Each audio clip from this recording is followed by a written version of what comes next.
Rice செய்வதற்கு தேவையான பொருட்கள்: புதினா, பூண்டு, வெங்காயம், கருவேப்பிலை, கேஷ்யூஸ், உளுந்து, பச்சை மிளகாய், வடித்த சோறு, நல்லெண்ணெய், கடுகு, புளித்தண்ணி. ரைஸ் பண்ணுறதுக்கு முதல்ல கொஞ்சம் நல்லெண்ணெய் ஊற்றிக்கோங்க.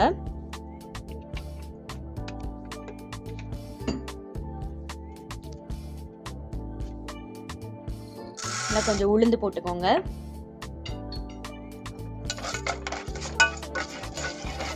உளுந்து கொஞ்சம் பொரிஞ்ச அப்புறம்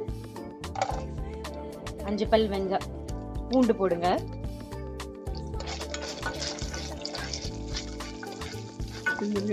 அது கூடவே 4 பச்சை மிளகாய் போட்டுக்கோங்க. எல்லாம் கொஞ்சம் வதங்கினதுக்கு அப்புறம் 1 கையளவு புதினா இலை போட்டுக்கோங்க. புதினா இலை எப்படி கொஞ்சம் வதங்கினதுக்கப்புறம் 5 டேபிள் ஸ்பூன் புளி தண்ணி ஊற்றிக்கோங்க. வதக்கின எல்லா பொருளையும் மிக்சியில் போட்டு அரைக்கணும். 1 கைப்பிடி மல்லி இலையும் கொஞ்சம் உப்பும் போடணும். மல்லி இலை போட்டால் ரைஸ் இன்னும் சூப்பராக இருக்கும். டேபிள் ஸ்பூன் நெய் போட்டுக்கோங்க. நெய் போடாட்டாலும் எண்ணெய் போட்டுக்கலாம். நெய் கொஞ்சம் சூடானதுக்கப்புறம் தாளிக்கிறதுக்கு 1 ஸ்பூன் கடுகு, அது பொரிஞ்ச உடனே கொஞ்சம் உளுந்து,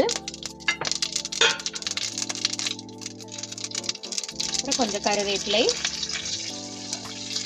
கேஷ்யூ பேஸ்ட் போட்டு வதக்கணும். உடனே கொஞ்சம் வெங்காயம் போடணும். இருக்க புதினா சட்னியை போடலாம். ரைஸுக்கு தேவையான அளவுக்கு உப்பு கொஞ்சம் போட்டுக்கலாம். இப்போ வடித்த சூடான ரைஸை நம்ம இதில் ஆட் பண்ண போகிறோம். ரைஸ் ரெடி ஆயிடுச்சு.